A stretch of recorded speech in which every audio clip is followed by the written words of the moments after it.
오늘 말씀 보시면 욥은 지금 인생에 있어서 가장 최악의 순간을 지나고 있는 것 같습니다. 우리가 살다 보면 우리의 삶 속에 영광의 순간도 있고 고난의 순간도 있는 것 같습니다. 그런데 우리가 이 고난이라는 것이 매우 주관적이기 때문에 사람마다 그 고난의 그 아픔을 느끼는 정도가 다를 것 같고, 또한 고난의 크기에 따라서 그것을 또 받아들이고 수용하는 또 그 모습도 매우 다양할 것 같습니다. 그러나 욥에게 있어서 오늘 그가 경험하는 고난의 그러한 크기는 가장 크고 어렵고 그가 감당할 수 없는 그 수준에 이르게 되었다라는 것입니다. 그런데 욥이 오늘도 너무나 힘들고 어려운 것은 바로 이 고난이 바로 그 자신의 죄가 아니라 하나님의 허락이라는 것이지요. 욥은 분명히 이것은 하나님께서 주신 고난이라고 알고 있습니다. 그런데 하나님께서 이유를 설명해 주시지 않고 있는 것이지요. 그런데 더 힘든 것은 이유를 알 수 없을 뿐만이 아니라 지금 그 고난의 수위가 매우 높아지고 있다는 거예요. 그러니까 전혀 한 번도 생각하지 못했던 그 수준이라는 것이지요. 우리가 그런 거 있잖아요. 힘들 때 우리가 이 정도는 감당할 수 있어 라고 생각하는 부분이 있거든요. 그런데 그 수위를 벗어나기 시작할 때부터 우리가 많이 흔들리기 시작합니다. 여러분들은 어느 정도의 고난까지 감당하실 수 있겠습니까?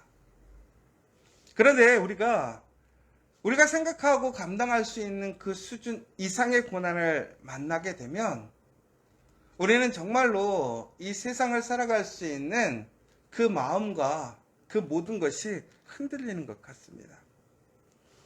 욥의 모습은 과거의 모습과는 전혀 다른 지금 가장 최악의 모습을 보여주고 있는데요.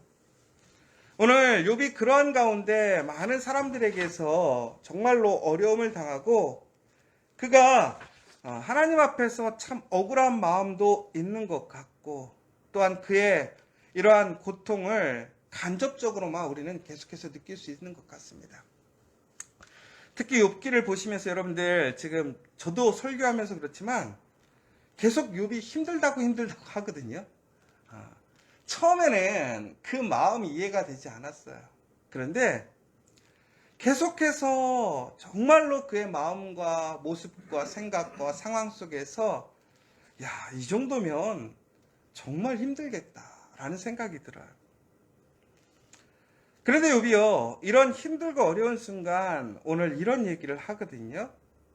그가 넘어질 때 어찌 손을 펴지 아니하며 재앙을 당할 때에 어찌 도움을 부르짖지 아니하리이까. 여러분, 사람은요 어찌 됐든 살고 싶어하는 것 같아요. 얼마 전에 기사에 한 개그맨이 암과 치열하게 싸우다가 이제 거의 마지막 순간에 온 것 같아요. 그런데 그의 마지막 문구를 이제 페이스북에 올린 거죠. 마지막 그 절규와 같은 글이 뭐였냐면 하나님 살고 싶어였어요. 하나님 살려주세요. 모든 세상의 기술과 어떤 의료인들은 그가 살 수 없다라고 생각하는 것 같아요. 충분히 그가 고통을 당하고 고난을 당했어요. 수많은 항암 치료를 하고요. 수많은 어려움을 당했을 거예요. 그러면 우리 같으면 그냥 죽고 싶다. 이제는 그냥 좀 빨리 하늘나라 가고 싶다. 이렇게 이야기할 것 같은데 그의 마지막 그 부르짖음은 하나님 살려주세요였어요. 여러분, 많은 사람들이 인생을 포기한 것 같고 또 회복될 수 없는 상황 속에서 자포자기한 것 같지만 그들의 실제적인 속마음은 뭐냐면 살려달라는 거예요. 살고 싶다라는 것이죠. 예전에 한 영화에서 그러더라고요. 살인자들이, 특별히 칼로 사람을 죽이는 사람들이 참 어이없게도 사람을 죽일 때, 그 사람을 찌를 때 어떤 생각을 갖고 찌르냐면 죽지 말라고 하면서 찌른대요. 이거 참 웃기죠.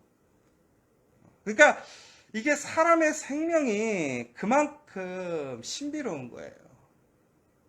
존귀한 것이지요. 하물며 오늘 고난과 고통 속에 있지만 정말로 어떠한 순간에도 사람들은 본능적으로 넘어질 때 손을 펴서 자기의 몸을 보호하게 되어 있어요. 그리고 아프면 아프다고 얘기하고 살려달라고 소리 지를 수밖에 없는 거예요. 그래서 신음소리를 내는 것이지요.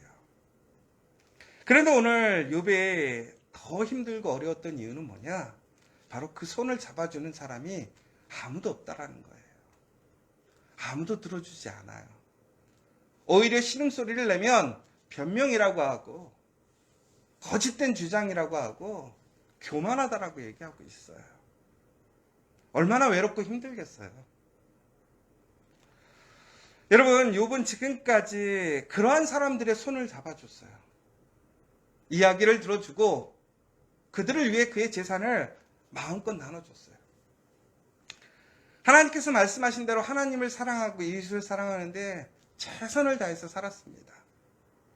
근데 그에게 돌아오는 것은 그가 선을 행했던 그런 좋은 결과가 아니라 그의 삶과는 전혀 반대인 오히려 외면과 비난과 소외만이 그에게 다가온 것이지요. 여러분, 이러한 상황 속에서도 여러분들 믿음을 지켜갈 수 있겠습니까? 의인의 길, 하나님의 온전한 그리스도인의 삶을 지켜가실 수 있겠습니까?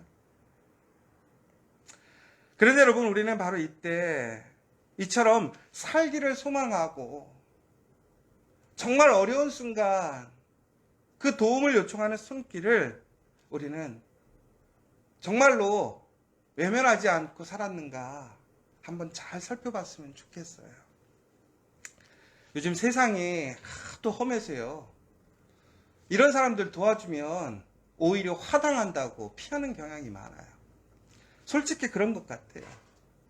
우리가 힘든 사람 구해줬더니 보따리 내놓으라고 하는 것처럼 요즘은요, 어렵고 힘든 사람을 도우면 도울수록 그것이 좋은 일이 되기보다는 불편하고 어려운 일이 참 많은 것 같아요. 그래서 요즘 뉴스, 특별히 온 세계의 뉴스들을 보면요, 사람들이 죽어가고 정말 억울한 일을 당하는데 거기서 다들 간여치 않는 거예요. 외면해버려요. 오히려 그 불의하고 잘못된 일들이 버젓이 그렇게 사람들이 많은 대낮에 공공장소에서 막 일어나요. 더 황당한 것은 그것을 사람들이 오히려 도와주는 것이 아니라 카메라를 들고 그 사람들의 그 모습을 찍어가지고 그냥 올리는데 급급하고 있어요. 여러분, 왜 이렇게 우리 사회가 변하게 되었을까요? 아마도 그 사람 스스로도 그것이 위험하다고 생각했기 때문에 그렇겠죠. 누군가를 돕는다는 일은 쉬운 일이 아니에요. 누군가와 함께 걸어준다라는 것은 나에게 많은 것을 요구하기도 하고 또한 나를 불편하게도 하고 또한 힘들게 할 수도 있습니다. 그러나 우리는 살기를 소망하고 도움을 요청하는 그 사람들, 그 손길을 외면해서는 안 된다는 거예요. 교회는, 특별히 믿음의 사람들은 그렇게 살면 안 된다는 것이죠. 왜냐하면 바로 우리가 그 은혜 안에 오늘 살아있기 때문에 그렇습니다. 하나님께서 우리의 신음에 응답하시고 우리의 그 간절한 손길을 붙들어 주셔서 우리는 죽을 수밖에 없었지만 그럼에도 오늘 우리는 다시 살아나게 되었고 또한 하나님의 은혜로 우리는 위로받았으며 오늘 살아갈 수 있는 힘을 얻게 되었습니다. 오늘 여러분들이 살아가는 그 삶의 자리, 여러분들이 열심히 일군 자리이죠. 여러분들이 또한 열심히 일하고 있는 장소이고 그러나 그 자리는 우리 혼자서 세운 것이 결코 아니라는 거예요. 바로 하나님께서 우리와 함께 하시고 예수님께서 우리의 멍에를 함께 짊어지시고 우리를 바로 그 자리에서 다시 회복시켜 주셨기 때문에 오늘 우리는 우리의 가정을 지킬 수 있는 것이고 우리의 일터에서 일할 수 있는 것이고 우리 공동체가 하나님께 예배할 수 있게 되었다는 사실입니다. 여러분, 바로 이때 우리가 해야 할 일이 무엇입니까? 바로 그 부르짖는 사람들, 살기를 소망하고 힘들어하는 사람들의 그 손을 잡아줘야 한다는 거예요. 그런데요, 그렇게 요청하는 사람들 중에는 참 좋은 사람도 있고 나쁜 사람도 있어요. 여러분, 요즘엔 좋은 사람도 못 도와주는데 나쁜 사람 도와줄 수 있을까요? 쉽지 않은 것 같아요. 그러나 우리가 도움을 줄 때 그 사람이 좋은 사람이냐 나쁜 사람을 판단해서는 안 됩니다.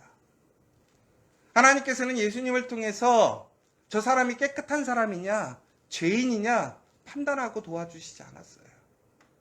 아니, 어찌 보면 오히려 죄인들을 구원하시기 위해 예수님께서 죽으시고 그 멍에를 짊어주셨다는 사실이에요. 여러분, 이것은 우리에게 큰 도전이에요. 쉽지 않은 일이에요. 어려운 일입니다. 그런데 우리는 실질적으로 우리에게 도움이 되거나 아니면 우리가 생각하는 좋은 사람에게만 손을 내밀고 있지는 않습니까? 여러분, 오늘 우리의 삶의 자리에, 특별히 우리의 가정에서 우리의 자녀들이 이렇게 외치고 있는데 우리는 못 듣고 외면하고 있지는 않습니까?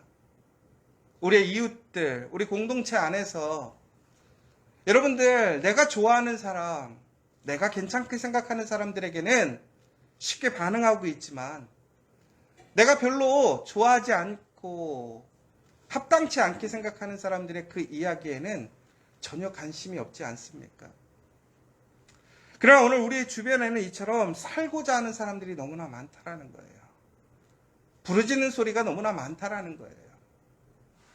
그런데 여러분, 우리가 살아가면서 우리는요, 우리의 삶 자체만으로도 너무나 힘들고 벅차서 그 사람들을 돌아볼 겨를이 없어요. 여유가 없어요. 그러나 여러분, 잠시 한번 우리 주변을 좀 돌아봤으면 좋겠어요. 내 옆에 있는 사람들을 돌아봤으면 좋겠어요. 그 사람들의 간절한 부르짖음과 아픔을 함께 들어봤으면 좋겠어요. 예수님께서는 분명히 우리에게 이렇게 얘기하셨어요. 오른밤을 치면 왼밤을 내밀어 주라고 얘기했어요.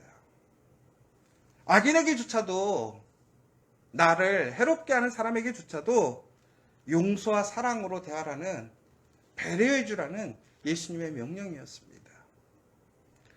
우리에게 오리를 가기를 요청하면 몇 리를 가라고 그랬냐면 10리를 가주라고 했어요. 속옷을 날라하려면 겉옷까지도 내어주라고 하셨어요. 여러분, 이것이 바로 하나님의 나눔의 은혜이고 사랑이라는 거예요. 우리는 하나님의 은혜를 받기를 원합니다. 그러나 우리는 실질적으로 그 하나님의 사랑을 나누는 데는 너무나 인색해져 있어요. 여러분, 그러나 진정으로 우리가 하나님의 은혜, 복을 받기를 원한다면 우리는 그 사랑을 나눠야 합니다. 우리가 시편 119편 6편에 보면, 6절에 보면, 내가 주의 모든 계명에 주의할 때에는 부끄럽지 아니하리다 라고 나와 있습니다. 하나님 말씀에 순종하고 따라가는 자들을 부끄럽지 않게 하시겠다라는 거예요. 그것이 우리의 삶에 복이 되고 은혜가 된다라는 거예요. 환난과 시험을 원하는 성도는 없습니다. 그러나 피할 수 없는 시험과 고난 가운데 있는 성도는 믿음을 무기로 그것을 이겨내고 담대하게 승리해야 합니다.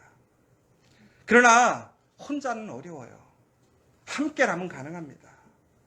믿음은 혼자가 아니라 함께할 때 더 큰 은혜와 감동이 있습니다. 그래서 교회가 필요한 거예요. 공동체가 필요한 거예요. 시험은요, 한 사람에게 올 수 있습니다. 그러나 그 시험을 통해서 우리가 함께 이 사랑을 나누고 우리의 그 믿음으로 함께 그 멍에를 짊어진다면 시험은 하나이지만 은혜는 많은 사람들에게 함께 할 수 있어요. 여러분, 오히려 시험이 기회입니다. 고난이 기회예요. 더 큰 하나님의 은혜를 만들어가고 나눌 수 있는 그 믿음의 사람, 그 믿음의 공동체 되기를 간절히 소망합니다.